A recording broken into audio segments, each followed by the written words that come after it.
തേയിലത്തോട്ടത്തിനുള്ളിലൂടെ പതുക്കെ പതുക്കെ കളകൾ പറിച്ചു തിന്ന് നമ്മുടെ കാട്ടുകൊമ്പൻ താഴേക്ക് വരുന്നു. തേയിലച്ചെടികൾക്കുള്ളിലൂടെ ആളുകൾക്ക് നടക്കാൻ പാകത്തിന് വഴിയുണ്ട്. അതിലൂടെയും കൂടാതെ തേയിലച്ചെടികൾക്ക് മുകളിലൂടെ കാലുകൾ നീട്ടിവെച്ചുമാണ് നമ്മുടെ കട്ടക്കൊമ്പൻ്റെ യാത്ര. അങ്ങനെ വരുന്ന സമയം നമ്മുടെ കട്ടക്കൊമ്പൻ മണം പിടിക്കുന്നുമുണ്ട്. ആളുകളുടെ സാന്നിധ്യം മനസ്സിലാക്കാനാണോ അതോ മറ്റു കാട്ടാനകളുടെ മണം പിടിക്കുകയാണോ എന്നറിയില്ല. അതിനുശേഷവും അവൻ താഴേക്ക് തന്നെ യാത്ര തുടരുന്നു. ഈ തേയിലച്ചെടികൾക്കിടയിലും മറ്റു വന്യമൃഗങ്ങൾ ഒളിച്ചിരിക്കാറുണ്ട്.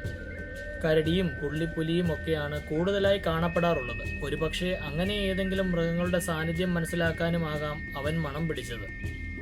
അവൻ കളകളെല്ലാം പറിച്ച് അതിൻ്റെ ചോട്ടിലെ മണ്ണെല്ലാം തല്ലിക്കളഞ്ഞിട്ടാണ് കഴിക്കുന്നത്. അതൊക്കെ കാണാൻ നല്ല ഭംഗിയാണ് കേട്ടോ. അടുത്ത ഭാഗം ഉടൻ തന്നെ നിങ്ങൾക്ക് മുമ്പിലെത്തും. സബ്സ്ക്രൈബ് ചെയ്തും ഫോളോ ചെയ്തും സപ്പോർട്ട് ചെയ്യണം. വീഡിയോ ഇഷ്ടപ്പെട്ടാൽ ലൈക്കും ഷെയറും ചെയ്യണേ. താങ്ക്